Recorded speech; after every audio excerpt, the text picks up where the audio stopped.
So hello everyone, कैसे हैं आप लोग। तो आज हम लोग बात करेंगे चैप्टर 3 एटम एंड मॉलिक्यूल्स, जो चैप्टर है आपका क्लास 9th का केमिस्ट्री में, उसके बारे में हम लोग डिस्कस करेंगे। ठीक है, कि एटम क्या होता है एंड मॉलिक्यूल्स क्या होता है, ये मैंने ऑलरेडी डिस्कस कर चुका है पहले वाली क्लास में। आपने मेरे पीछे का ब्लॉग नहीं देखा है तो एटॉमिक स्ट्रक्चर चैप्टर को देख लेना, तो आपको पता चल जाएगा कि एटम क्या है, मॉलिक्यूल्स क्या है। ठीक है, तो अब हम लोग आगे के चैप्टर की तरफ बढ़ते हैं, मेन टॉपिक पर डिस्कस करते हैं, जो है आपका लॉ ऑफ केमिकल कॉम्बिनेशन। इसका मतलब ये हुआ कि व्हेन एटम, ठीक है, combine together to form a molecule and compound. ठीक है, जब एटम एंड मॉलिक्यूल्स, एटम जब कंबाइन करता है तो आपको मॉलिक्यूल्स बनता है। तो जिस प्रोसेस से करता है ना, तो किसी न किसी लॉ को वो फॉलो करता है। तो ये जो law, different type of law होता है ना, तो वही लॉ के बारे में हम लोग लॉ ऑफ केमिकल कॉम्बिनेशन में हम लोग उसके बारे में पढ़ेंगे। ठीक है, तो लॉ ऑफ केमिकल कॉम्बिनेशन जो होता है ना, वो आपका 2 टाइप्स का होता है। समझ में आ रहा है? लॉ ऑफ केमिकल कॉम्बिनेशन मतलब ये हुआ कि जब आपका एटम, एक एटम दूसरे एटम से रिएक्ट करके मॉलिक्यूल या कंपाउंड बनाता है, तो किसी न किसी लॉ को तो फॉलो करेगा ना। तो वो जो कॉम्बिनेशन है लॉ का, वही कहलाता है आपका लॉ ऑफ केमिकल कॉम्बिनेशन। ठीक है, लॉ ऑफ केमिकल कॉम्बिनेशन जो होता है वो आपका 2 टाइप्स का होता है। एक हो गया आपका क्या, law of conservation of mass, and दूसरा हो गया आपका लॉ ऑफ कांस्टेंट प्रोपोर्शन, या फिर कह सकते हो law of constant composition, law of different proportion. तो पहले भी फिलहाल हम लोग इसी दोनों टॉपिक को डिस्कस करने वाले हैं, फिर हम लोग आगे की ओर बढ़ेंगे। ठीक है, जैसे कि आप लोग का एग्जाम बहुत नजदीक आ गया, तो चूंकि ये रिवीजन क्लास है तो आप फटाफट इस क्लास को ज्वाइन कर सकते हो। ठीक है, तो अभी हम डिस्कस करेंगे law of conservation of mass के बारे में। ये क्या कहता है, law of conservation of mass क्या कहता है? देखिए, in a chemical reaction the total mass of the product is equal to the total mass of the reactant taking part in the reaction. अगर मान लें कि कोई केमिकल रिएक्शन आपका हो रहा है, ठीक है, कोई केमिकल रिएक्शन हो रहा है, सपोज कि मान लो कि ये मेरा ए, ठीक है, प्लस बी, ये क्या है हमारा, ये हमारा रिएक्टेंट है। जब ये आपस में कंबाइन करेंगे तो वो क्या बनाएगा, मान लो प्रोडक्ट सी बना दिया। ठीक है, तो law of conservation of mass क्या कह रहा है, ये कह रहा है कि in a chemical reaction this is called the chemical reaction. ठीक है, the total mass of the product, ठीक है, ये जो मास ऑफ द प्रोडक्ट होगा वो इक्वल होगा किसके, to the total mass of the reactant taking part in the reaction.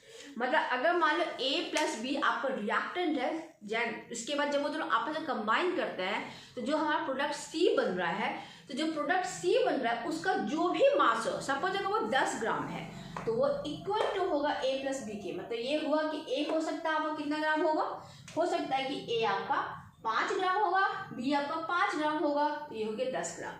हो सकता है कि ए आपका 4 ग्राम है, ये 6 ग्राम है, तभी आपका 10 ग्राम हो गया।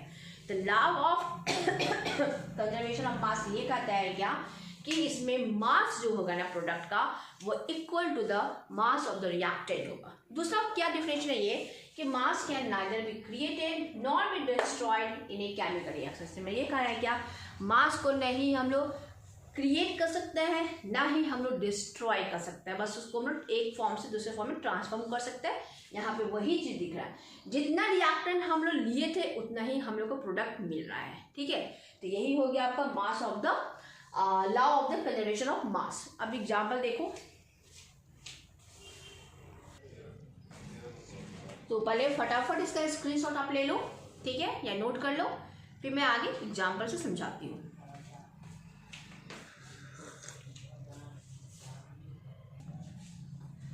तो सपोज इसका एक क्या, लॉ ऑफ कंजर्वेशन ऑफ मास का एक एग्जाम्पल आप अभी जैसे मैंने आपको बताया, सपोज हमारा ए प्लस बी 2 रिएक्टेंट है, दिस इज कॉल्ड द, ये दोनों जो है आपका वो क्या कहलाएगा, आपका ये दोनों आपका रिएक्टेंट कहलाएगा, एंड ये दोनों क्या कहलाएगा आपका प्रोडक्ट। ठीक है, ए प्लस बी 2 रिएक्टेंट है, when they combine with each other, तो क्या प्रोडक्ट बना हमारा, सी प्लस डी, ये हमारा प्रोडक्ट बना। ठीक है, तो जितना amount of A plus B का होगा ना प्रोडक्ट बनने के बाद सेम उतना ही अमाउंट होगा।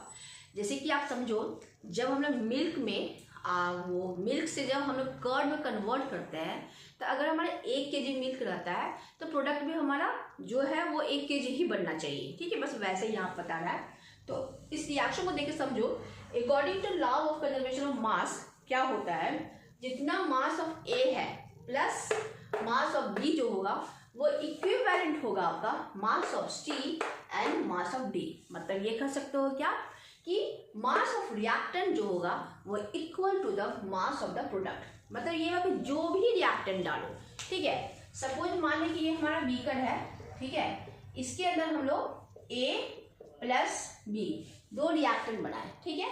आफ्टर सम टाइम इसका वेट मान लो कि 10 ग्राम है, मान लो कि इसका वेट है कितना, 10 ग्राम।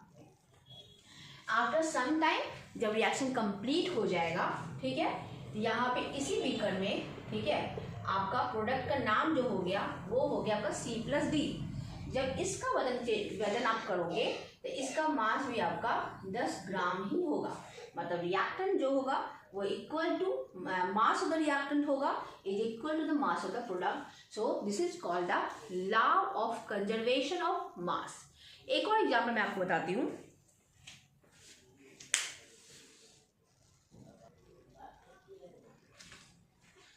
हाँ, तो चलिए मैं आपको इसका एक एग्जाम्पल देके समझाती हूँ। ठीक है, ये है हमारा क्या, इसको कहते हैं हम लोग कोनिकल फ्लास्क, जो कि आपका ग्लास का बना हुआ होता है।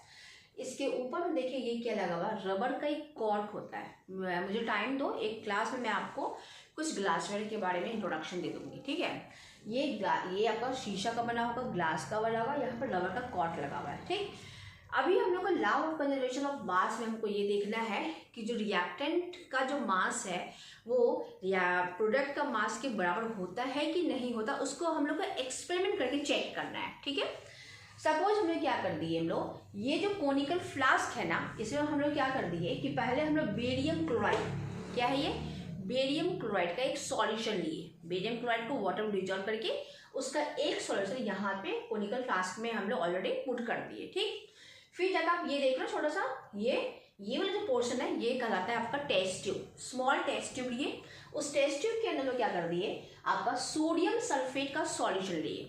समझ रहे हो ना, पहले इस वाले में कोनिकल फ्लास्क में बेरियम क्लोराइड का सॉल्यूशन लिए है। ठीक है, इस वाले टेस्ट ट्यूब में हम लोग सोडियम सल्फेट का सॉल्यूशन लिए हैं। ठीक है, थोड़ी देर के लिए रुक जाओ, अभी कोई रिएक्शन नहीं करवाना है।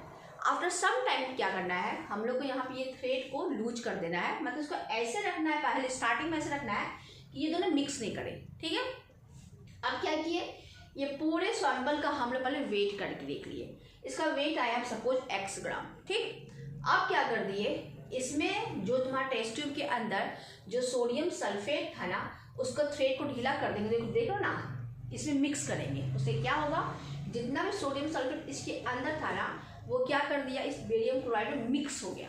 मिक्स हो गया, यहाँ पे जो है आपका मान लो कि बेरियम क्लोराइड, ठीक है, ये मान लो कि आपका रिएक्टेंट, सॉरी सोडियम सल्फेट मान लो रिएक्टेंट ए हो गया एंड बेरियम क्लोराइड मान लो रिएक्टेंट बी हो गया। ठीक है, तो क्या हो गया यहाँ पे, रिएक्टेंट ए और रिएक्टेंट बी जो है ना, यहाँ पर देखो, इसको हम लोग थ्रेड को लूज किए हैं, इसके अंदर का जितना भी सॉल्यूशन है वो क्या हो गया, इससे मिक्स हो गया, बेरियम क्लोराइड मिक्स हो गया।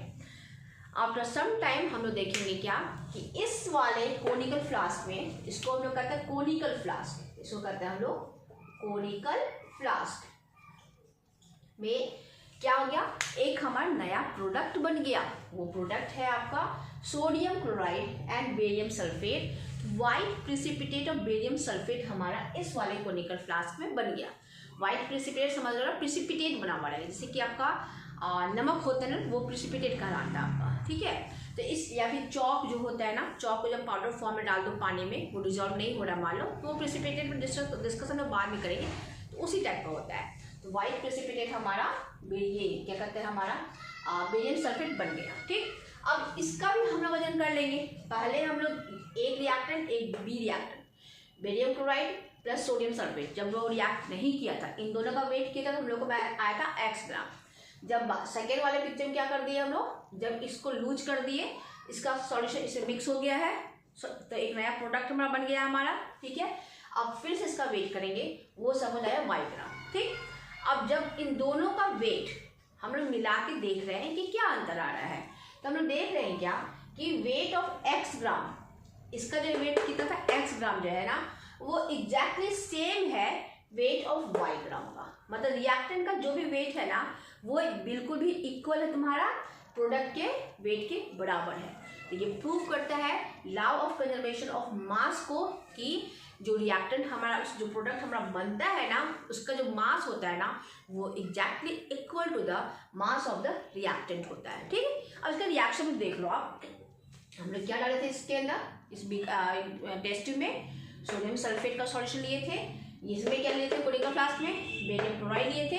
जब ये दोनों आपस में रिएक्ट कर गया आपका, ठीक है, मान लो कि ये हमारा रिएक्टेंट ए है, ये रिएक्टेंट बी है, when they combine they react, वो बना लिया आपका reactant C NaCl and reactant D barium sulphate. ठीक है, तो ओवरऑल ये रिएक्शन हो गया।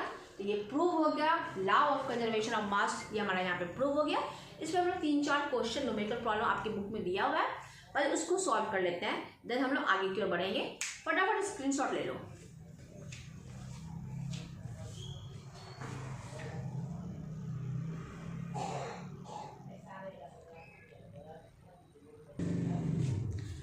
हाँ, देखिए अभी हमारा एक एग्जाम्पल है। इस एग्जाम्पल में ये बता रहा है आपको कि सपोज हमारे पास 15 ग्राम ऑफ कॉपर सल्फेट है and 10 gram of calcium carbonate है, were made to react with each other. ठीक है, मतलब सपोज कि ये हमारा एक बीकर है। ठीक है, ये हमारा एक बीकर हो गया, ये हमारा एक बीकर हो गया। ठीक है, इस बीकर में हम लोग लिए हैं 15 ग्राम कॉपर सल्फेट सॉल्यूशन। ठीक है, एंड 10 ग्राम क्या लिए हैं, कैल्शियम कार्बोनेट सॉल्यूशन हमने इस बीकर में लिए हैं। ठीक, ये हो गया हमारा फिगर 1। ठीक, आफ्टर सम टाइम क्या होगा आपका, ये copper sulphate and calcium carbonate react with each other and form a product. ठीक है, वो प्रोडक्ट क्या बनेगा आपका, वो प्रोडक्ट आपका बनेगा, सपोज ये एक सेकेंड बीकर बना लो, मतलब उसी बीकर के अंदर ही बनेगा। ये मैं आपको बताने के लिए बता रही हूँ। ठीक है, सेम बीकर के अंदर जो है आपका क्या प्रोडक्ट बनेगा, आपका सेम बीकर का प्रोडक्ट बन जाएगा। आपका क्या बन रहा है, आपका 13.6 ग्राम क्या बन रहा है, कॉपर कार्बोनेट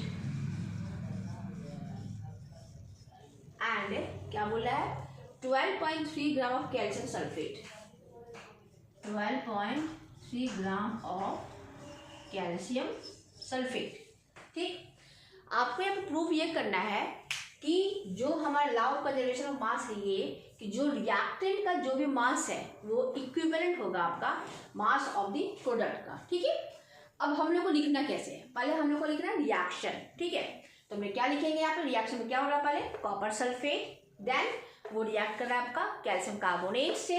ठीक है, देन प्रोडक्ट हमारा क्या बन रहा है आपका calcium sulphate and copper carbonate. ठीक है, हमको ये प्रूव करना है कि mass of the reactant is equivalent to the mass of the product. क्या हुआ, ठीक है, अभी हम लोग क्या लिखेंगे यहाँ पे, रिएक्टेंट में आप ये देखो कि कॉपर सल्फेट का मास कितना है, कॉपर सल्फेट का मास है आपका 15 ग्राम है ना, एंड कैल्शियम कार्बोनेट का मास कितना है आपका 10 ग्राम, ये हो गया आपका 10 ग्राम। ठीक, आप ऐसे कैलकुलेट करो, रिएक्टेंट का मास हमारा टोटल कितना हो गया 15 + 10 25। इट मीन्स कि जो प्रोडक्ट बनेगा वो भी आपका 25 ग्राम उसका मास होना चाहिए। ठीक, देखिए अब देखते हैं कि वो सही है कि नहीं है। जब प्रोडक्ट हमारा बना है कैल्शियम सल्फेट, यहाँ पर देखिए कि कैल्शियम सल्फेट का मास कितना है 12.3 ग्राम, यहाँ लिखो 12.3 ग्राम कैल्शियम सल्फेट का बना है एंड कॉपर कार्बोनेट का बना है आपका 13.6 ग्राम। ठीक है, अब इसको कैलकुलेट करो, इन दोनों को, यहाँ तो हम लोग को पता है 25 हो गया, इन दोनों को कैलकुलेट कीजिए 12.3 एंड 13.6 952 देख रहे हो 25.9 एग्जैक्टली, तो अप्रोक्सीमेटली सेम ही आया आपका। ठीक है, तो you can say total mass of the reactant is equal to total mass of the product. मतलब क्या हो गया आपका, ये हो गया आपका 25 ग्राम एंड ये हो गया आपका 25.9 gram. Hence we prove here that कि law of conservation of mass जो है ना वो यहाँ पे टोटली प्रूव हो रहा है। फटाफट स्क्रीनशॉट लीजिए।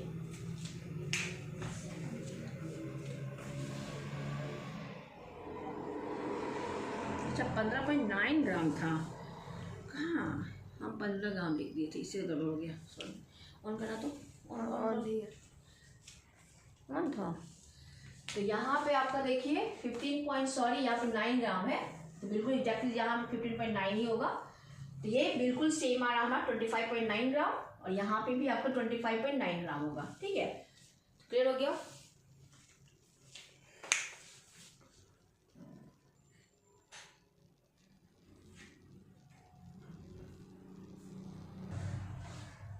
हाँ, तो स्क्रीनशॉट ले लिए। अब जो सेकेंड एग्जाम्पल है वो थोड़ा देखो क्या है। ये बोल रहा है कि on strong heating of 20 gram of calcium carbonate, ये है हमारा कैल्शियम कार्बोनेट। वैसे ही करना है, इसमें करना क्या है आपको कि सपोज, एक मिनट, ये हमारा एक पैट्री डिश ले लिए। ठीक है, सॉरी पैट्री डिश ऐसा नहीं बनता है, मैं बता देती हूँ पैट्री डिश कैसा बनता है। पहले तो एक तुम अपना बर्नसन का ये फ्लेम बना लो। ठीक है, इस फ्लेम के ऊपर में एक पैट्री डिश डाल लो। ये हमारा फ्लेम हो गया। ठीक है, और ये पैट्री डिश हो गया हमारा। इस पैट्री डिश में हम लोग का क्या है, सैंपल है। क्या हमारा सैंपल जो है वो है हमारा कैल्शियम कार्बोनेट, इसमें सैंपल है जिसका वेट है 20 ग्राम। ठीक, अब बोलेगा कि जब इस पेट्री डिश में, ठीक है, हम लोग क्या किए, बर्नसन स्टोव के ऊपर में जब इस पेट्री डिश में हम लोग केमिकल डाल दिए कैल्शियम कार्बोनेट, और उसको हम लोग स्ट्रांगली हीट कर रहे हैं। तो हीट करने से क्या होता है ना, ये कैल्शियम कार्बोनेट जो है ना वो डिसोशिएट होगा। आपका ये रिएक्टेंट है वो हीट करेगा, आप आपस में कंबाइन करके एटमॉस्फेरिक गैसेस से कंबाइन करेगा। चाहे टेम्परेचर हाई देने के बाद वो क्या करेगा, वो डिसोशिएट होगा। आप डिसोसिएशन रिएक्शन तो पढ़े होंगे आप लोग पहले। तो वो डिसोशिएट करके ये कैल्शियम कार्बोनेट इसी पैट्री डिश के अंदर दो प्रोडक्ट बनाएगा। एक बनाएगा आपका calcium oxide plus carbon dioxide gas.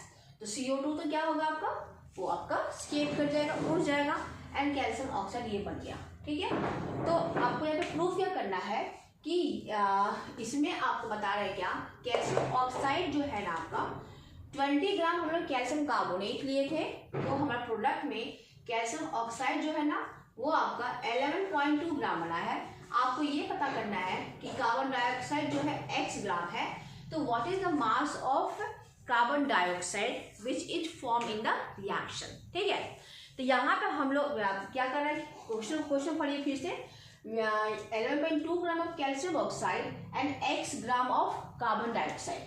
x gram of carbon dioxide मतलब क्या हो गया, ये हम लोग को पता करना है। ठीक है, for applying the law of conservation of mass, calculate the mass of carbon dioxide जो कि तुम्हारा x ग्राम है। तो law of conservation of mass क्या करता है, ये कहता है कि mass of the reactant is according to law of conservation of mass क्या करता है, mass of reactant is equal to mass of product. तो मास ऑफ रिएक्टेंट कितना है हमारा वो है हमारा 20 gram is equal to mass of product. हमारा क्या है, दो प्रोडक्ट हमारा बना है। एक हमारा बना है क्या आपका कैल्शियम ऑक्साइड, जिसका वेट कितना है 11.2 ग्राम प्लस कार्बन डाइऑक्साइड। ऐसे मत लिखो, ऐसे आपको कंफ्यूजन हो जाएगा। आप ये लिखो, मास ऑफ रिएक्टेंट क्या हो गया, calcium carbonate is equal to calcium oxide plus carbon dioxide. Calcium carbonate का वेट कितना है 20 ग्राम, कैल्शियम ऑक्साइड का मास कितना है 11.2 ग्राम, एंड कार्बन डाइऑक्साइड का वेट हम लोगों को फाइंड ही करना है। ठीक है, तो हम लोग क्या करेंगे, इसको x इज इक्वल टू क्या हो जाएगा आपका 20 माइनस 11.2 इक्वल टू क्या हो जाएगा बताइए,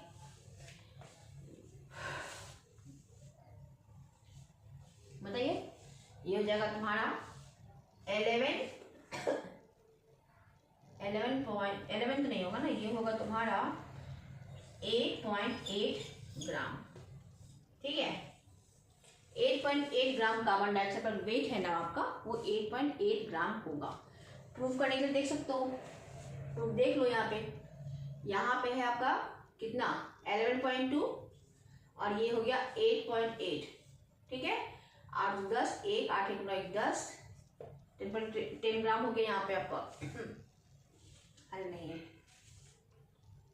20 ग्राम। तो ये हो गया। इस टाइप का न्यूमेरिकल आपको लॉ ऑफ कंजर्वेशन ऑफ मास पे देगा। तो चलो अब हम लोग आगे पढ़ते हैं, इसको स्क्रीनशॉट लो।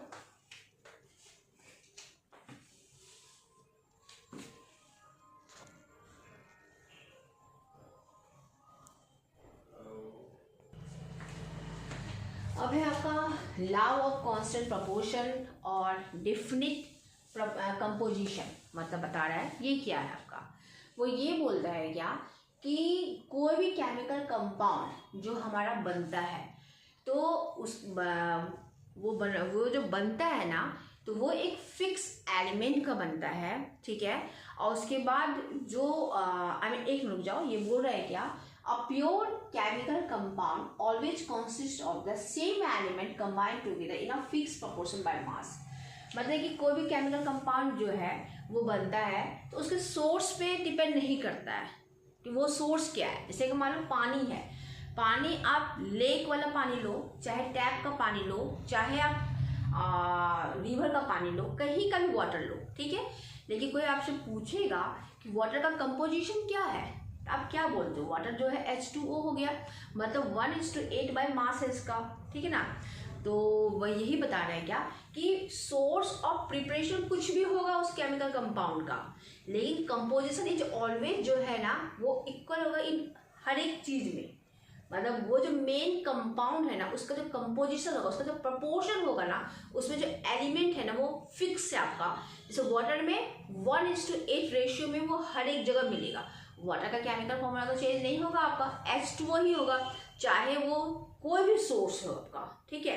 वो यही यहाँ बता रहे हैं क्या, a pure chemical compound, suppose water हो गया, always consist of the same element. Same element, जैसे अगर टैप वाटर लोगे तो वो आपका टैप वाटर में जो वाटर है वो किस किस एलिमेंट का बना हुआ है, हाइड्रोजन का एंड ऑक्सीजन का, ठीक। पॉन्ड का जो वाटर है वो किस एलिमेंट का बना हुआ है, हाइड्रोजन एंड ऑक्सीजन का। तो वही ये बता रहा है क्या, सेम एलिमेंट का बनेगा एंड सेम कंपोजिशन में, सेम प्रपोर्शन में होगा, वो कभी भी चेंज नहीं होगा। यही कहलाता है आपका law of constant proportion. Element का कांस्टेंट प्रोपोर्शन होगा। It does not depend upon the what is the source and what is the methods of preparation of that sample, ठीक है। उसके मेथड्स पे डिपेंड नहीं करता है, वही बता रहे हैं यहाँ पे क्या, always consist of the same element combined together in a fixed proportion by mass। For example देखिए, water obtained from any source, बताया जैसे कि आपको, चाहे वो आपका रिवर हो, चाहे वो रेन वाटर हो, चाहे वो टैप वाटर हो, is always made up of the same element, जैसे कि आपका हाइड्रोजन एंड ऑक्सीजन, ये दो एलिमेंट से आपका वाटर बनता है, combined together in same fixed proportion। किस प्रोपोर्शन में वो कंबाइन करता है आपका, 1:8 बाय मास से, ठीक है ना, क्लियर हो गया। सेकेंड एग्जाम्पल ले लो कार्बन डाइऑक्साइड का। कार्बन डाइऑक्साइड बनाने का भी बहुत सारा प्रोसेस हो सकता है, बहुत सारा मेथड हो सकता है, लेकिन प्रपोर्शन जो होगा कार्बन डाइऑक्साइड का एलिमेंट का, कार्बन डाइऑक्साइड किस चीज का बनता है, कार्बन का, 1 कार्बन का एंड 2 ऑक्सीजन एलिमेंट का, ठीक है, मतलब 2 ऑक्सीजन एटम हो गया। तो वो ये बता रहा है कि पहले आप ये देखो कि कार्बन डाइऑक्साइड बनाने का सोर्स क्या क्या है। Carbon dioxide can be prepared by burning of coal. जैसे कोल का फॉर्मूला क्या होता है, कोल क्या है, बेसिकली कार्बन है। जब वो कोल को हम लोग ऑक्सीजन बर्न करवाते हैं तो हमारा कार्बन डाइऑक्साइड बनता है, ठीक है। उसके बाद सेकेंड सोर्स जो है ना, मैं बता देती हूँ अभी,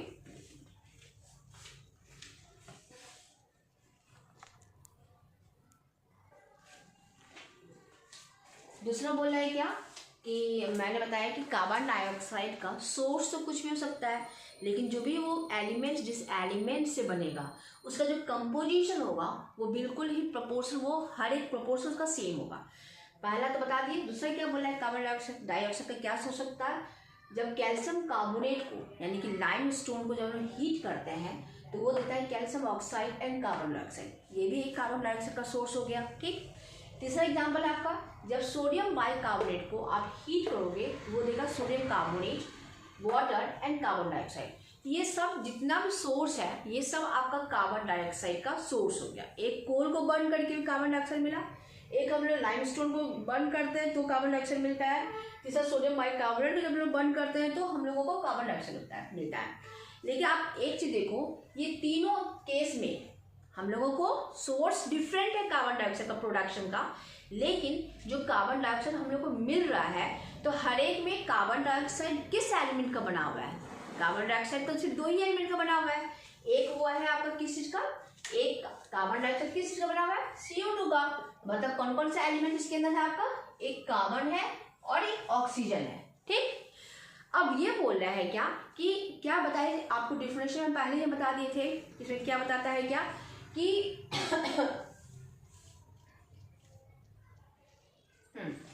यहाँ भी ये बता रहा है क्या कि ये command fix proportion by mass, मतलब ये जो एलिमेंट है, ठीक है, तो ये जो एलिमेंट है ना इसका जो प्रपोर्शन होगा ना वो आपका फिक्स होगा। तो कार्बन डाइऑक्साइड में बाय मास बोल रहा है, ठीक है, समझो मेरा बात। कार्बन का ये मास, एटॉमिक मास कितना होता है आपका? कार्बन का 12 होता है एंड ऑक्सीजन का कितना होता है? 16 होता है। ठीक है, तो कार्बन डाइऑक्साइड में बाय मास अगर निकालेंगे तो 12:32, तो ये रेशियो में हम लोगों को हमेशा मिलेगा। एक और देखिए, in each case carbon dioxide is found to be made of same element carbon and oxygen, ठीक है, in a fix ratio. Ratio तो फिक्स ही रहेगा ना, एक ही एलिमेंट कार्बन करेगा और 2 एलिमेंट ऑक्सीजन करेगा, इन अ फिक्स रेशियो ऑफ 12:32, ठीक है ना। मतलब कार्बन का एटॉमिक मास कितना हो गया?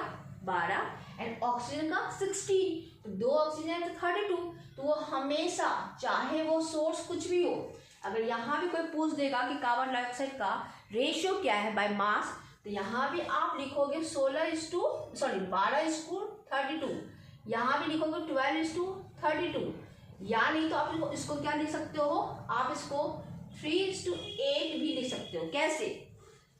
इसको 3 से काटो और इसको 8 से काटो, समझ में आ गया ना। वही बता रहे हैं क्या कि ये बोल रहा है क्या कि कार्बन एंड ऑक्सीजन एलिमेंट का बना हुआ होता है और वो भी एक फिक्स रेशियो में रहेगा। फिक्स रेशियो क्या होगा आपका? कार्बन डाइऑक्साइड के केस में हम लोगों का जो रेशियो होगा 12:32 होगा, यानी तो 3:8 रेशियो होगा बाय मास से। ठीक, अब इसके पहले हमको लग रहा है कि अगर आपको ये रेशियो और चीज क्लियर नहीं हो रहा था, बता देते हैं वाटर का। वाटर के केस में हम लिखे तो 1:8, हमको लगा था कि आप लोगों का कंफ्यूजन होगा। ठीक है, हाइड्रोजन का ये 2 एलिमेंट का बनता है, एक हाइड्रोजन का एक ऑक्सीजन का। ठीक है, हाइड्रोजन ऑक्सीजन का, हाइड्रोजन का एटॉमिक वेट 1, ऑक्सीजन का 16, तो चूंकि यहाँ पे 2 है तो 2 हो जाएगा, इसको काट दो, 8 आया तो 1:8 रेशियो आया। तो यही बता रहे हैं क्या कि ये जो लॉ ऑफ कांस्टेंट प्रोपोर्शन और डिफिनिट कंपोजिशन, मतलब ये हुआ कि कोई भी कंपाउंड का सोर्स कुछ भी हो, लेकिन उसका जो भी कंपाउंड का प्रपोर्शन होगा, जो भी एलिमेंट्स उसके अंदर बना हुआ है उसका जो प्रपोर्शन होगा ना वो कांस्टेंट होगा। मतलब अगर कार्बन डाइऑक्साइड का सोर्स कुछ भी हो लेकिन वो बनता है आपका सिर्फ 2 एलिमेंट का, कार्बन एंड ऑक्सीजन का। ठीक है, तो उसका जो मास के थ्रू जो हम रेशियो निकालते हैं तो उसमें कार्बन का जो मास रहेगा वो कितना रहेगा? 12:2। ऑक्सीजन कितना है? ऑक्सीजन का मास कितना होता है आपका? 16 होता है, तो 2 ऑक्सीजन हो गया तो 32 हो गया, तो 12:32 मास रेशियो में वो मिलेगा, चाहे वो कार्बन डाइऑक्साइड का सोर्स कुछ भी हो। ठीक है, चाहे वो तुम उसको कोल को बर्न करके लाओ, चाहे लाइमस्टोन को बर्न करो, लेकिन जो हमारा कार्बन डाइऑक्साइड कंपाउंड बन रहा है ना, जिस एलिमेंट का बन रहा है ना, उसका रेशियो अगर कोई पूछता है आपका, तो आपको यही बताना है क्या कि कार्बन और ऑक्सीजन का मास का जो रेशियो होगा वो फिक्स रहेगा, वो कहीं भी चेंज नहीं होगा। 12:32 लिखो, चाहे 3:8 लिखो। अगर वाटर का बात करेगा तो 1:, क्या लिखोगे? 8 लिखो, या फिर 2:16 लिखो। ठीक है, वो बिल्कुल सही है। तो ये 2 जो है बहुत इंपॉर्टेंट है, law of constant proportion and law of conservation of मास। ठीक है, इसका एक न्यूमेरिकल हम करवा देते हैं, फिर आगे बढ़ते हैं। स्क्रीनशॉट लो जल्दी से फटाफट।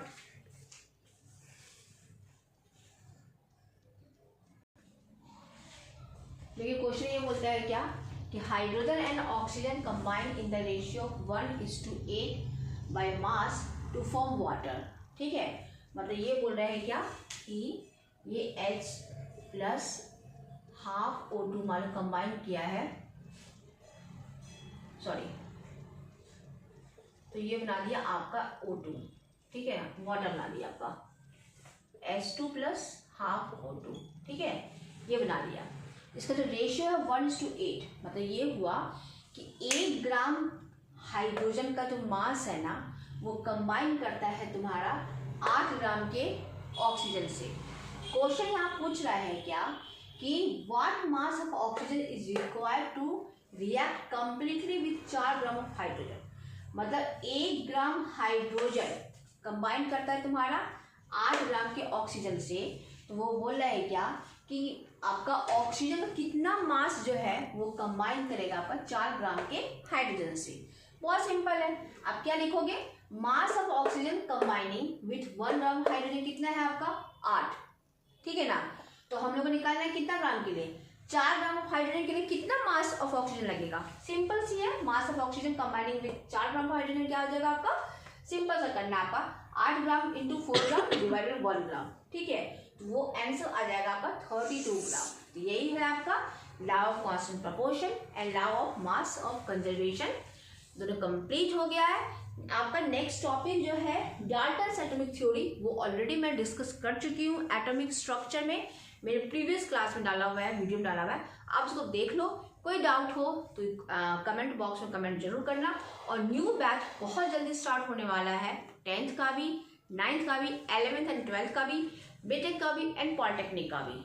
तो अभी तो जो बैच चल रहा है उसमें तो आप लोग को एडमिशन नहीं लेना है, न्यू बैच अभी स्टार्ट होने वाला है, उसको आप ज्वाइन करो, ठीक है, फटाफट स्क्रीनशॉट लो। तो ठीक है बेटा, अब मुझे पूरा विश्वास है कि आप समझ गए होंगे। तो चलो नेक्स्ट क्लास में मिलते हैं बेटा, बाय बाय।